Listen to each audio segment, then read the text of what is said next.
Welcome to Live the Dream with yours truly, Marty Kaiser. Buckle up and let's get started. Hello, everyone. This is Marty Kaiser with our latest episodes of Real Estate Tidbits. Hope everyone's having a great week. Today, I'm going to go over a little bit more of specifics with everyone. I think you'll find some of the statistics I give should prove interesting. So we're going to start off with real estate, and then we'll progress into a couple other categories. With real estate, a few things you might find interesting. One thing is not statistics, but it's just kind of a new trend in Orlando, and that's where are teardowns the most popular. Well, if you happen to read an article in the Sentinel this past Tuesday, they had some information about a real popular street called Lakeshore Drive, which is in the Maitland Winter Park area. It's just north of a couple streets from the Orlando Science Center in that general area. Very popular destination. Well, they have a few streets there that have lakefront properties, and the properties were pretty much built from 1940s to about the 1970s. So over the past year in there, they've had 4 or 5 houses sold. And what the new owners do is they apply for a teardown permit, and then they build obviously a brand new contemporary custom build home. So just to give you an idea, for a teardown, meaning that they're just buying the land, those houses are selling between $2 and $3 million right now. And then you can imagine the cost of the new home will be significantly higher than that. But that's been going on in Orlando for a while. Typically, it jumps around different areas of Winter Park, but this is the latest area. It's a very convenient location, very nice waterfront properties, and they don't have some of the other distractions that some parts of Winter Park have with construction and traffic congestion and things of that nature. So anyway, it's an interesting trend, and it bodes, I guess, what I would say good and bad for Orlando. It's good in the sense that we continue to get more upscale buyers, and your prices on the higher end are continuing to increase. On the other side of the spectrum, for people that have lived in that neighborhood for a long time and like the quiet, austere atmosphere, they may not care for the construction as much. And some of these new homes may tower over what's there, because frequently when you have teardowns, you have massive structures, and in order to get above a certain square footage, you go with multiple level homes. And so the multiple levels sometimes will oversee or reduce privacy of some of the adjacent homes, and can be a little intimidating. But that's a sign of progress. One thing that's always held true in real estate and is never more prominent than it is today is location, location, location. So that's one thing that's going on. To get back to the statistics, a couple things that you might be interested in. In January of 2025, we had almost 25% more homes that were actively for sale than we had the previous month. So that was a significant increase, and we're definitely seeing a trend of more inventory. Right now, we have the most inventory we've had since the COVID era in 2020, and I expect that trend to continue due to a couple reasons. There's a lot of pent-up sellers that are definitely considering selling. We're also going into our busier spring-summer season. The only concern for some folks are buyer activity has stayed pretty flat. And in fact, again, last month, in January of 2025, we had over 17% more unsold homes than we had the previous month. And so that's been the highest total of unsold homes in quite a while. So you're definitely seeing lesser transactions and a more competitive market. So it puts an increased emphasis on proper pricing out of the gate, meaning that a lot of people's philosophy is, well, let me ask this X amount of dollars, even though I know it's a really high price, and I can always come down on the price if we don't get the desired results. And that's certainly a strategy you can undertake, but it has a lot of risk, because if you put a house for sale at a price that's significantly overpriced, and then you ultimately lower the price, hopefully it'll sell eventually, but in most cases, the actual sales price is less than if you had priced it correctly to start with. So there are a lot of downsides with overpricing, and they're even more prevalent when you're in what we call a transitory market right now, where buyers are starting to get a better foothold compared to sellers. For the past 4 years, and this was optimized really in 21, 22, and half of 23, sellers had a huge advantage. It was a huge seller's market. We were getting unparalleled growth in the market. And so buyers were at a tremendous disadvantage. That time has passed.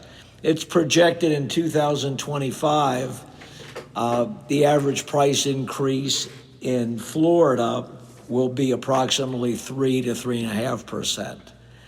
So while the prices are still holding, it's tremendously lower than it was. And of course, if you compare that to the national average inflation rate, the rate of price increases in Florida for 2025 will be less than inflation. And we haven't had that combination of factors in years and years. So that is an interesting statistic that you should keep a close eye on. Along with these numbers that I'm giving you, if you've been following the news lately, March 4th of this week, which was Tuesday, the tariffs went into effect that President Trump has been threatening to activate. He talked about this about a month ago and set a 30-day moratorium to see if, in his opinion, he could work out an equitable arrangement with a few of our allies, such as the UK or Britain, Mexico, and Canada. But unfortunately, in his estimation, he doesn't feel that things are equitable. So he's instituted tariffs starting March 4th. So the tariffs, from what they've disclosed, will be in the range of 20 to 25% on our trading partners. That is quite large. And our trading partners have already signified, at least Canada and the UK, that effective immediately, they're going to institute retaliatory tariff increases against the United States. And they're talking about a similar size increase that we're proposing, so somewhere in the 20 to 25% range as well.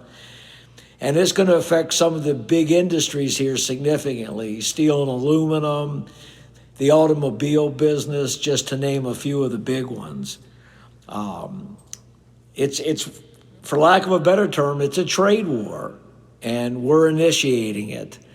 So whether it's successful or unsuccessful, we have nobody to blame but President Trump. Hopefully it'll be successful and he'll take credit for it. If it's unsuccessful, he's going to get the blame for it. The only thing I can tell you for sure is it's going to increase inflation, at least in the short term, and it's going to slow down a lot of industries. So the fear is that we could have a combination of two factors, which are the worst combination, and that is going into a recession while we have inflation. I hope that doesn't happen.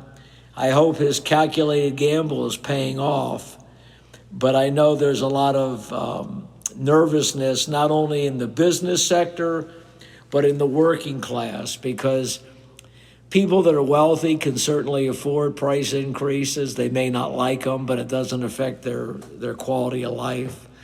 Where your working class, middle class individuals, price increases have a very significant effect. And think about it from your own personal point of view. Let's just say you were getting some work done around your house. The prices could go up the 20% that I'm mentioning, depending on what kind of materials you're needing for the repairs or renovations in your house. From a grocery store standpoint, I know a lot of people have already were complaining during the last couple of years of the Biden administration of the price increases in the stores. But these tariffs are going to continue that upward trend. It remains to be seen how high they go in the grocery stores, but it's certainly going to have an effect on everybody's pocketbook. So we'll just have to wait and see. If you were thinking of buying a vehicle, I would do it sooner rather than later, unless you're planning on waiting a year or two for that vehicle, because I think you're going to definitely see a price increase in new vehicles. And used cars will probably increase in value also, because when you have less sales in the new car sector, then the used car prices and demand go up, because obviously people need transportation. And especially in a state like Florida, where public transportation is not very good, it's just not practical for a lot of people to get around if they don't have a vehicle. So these are some things to think about. I just report the facts, and I wish I had better facts to report to you, but that's where we're at right now. Last but not least, you've probably seen on the news, the Ukraine and the Russian conflict has gotten increased publicity this past week, because they had a meeting in the White House with the president of the Ukraine, Zelensky, and President Trump and Vice President Vance. And they were supposed to sign a mineral agreement where the United States would be getting some valuable minerals from the Ukraine as a partial payment for us providing all this assistance and arms to the Ukrainians in their war with Russia. And at the same time, President Trump had proposed that we would be reaching out and trying to get a peace agreement with Russia to get a ceasefire in the near future. Well, that meeting went off the rails. You can argue what was the real cause of it, but President Zelensky's getting a lot of heat for that. The thing that I thought was not very logical with that, I'm not a politician, and I'm not involved in the intimate negotiations, so I won't even begin to analyze that. The only thing I'll begin to analyze is, why was it on live television?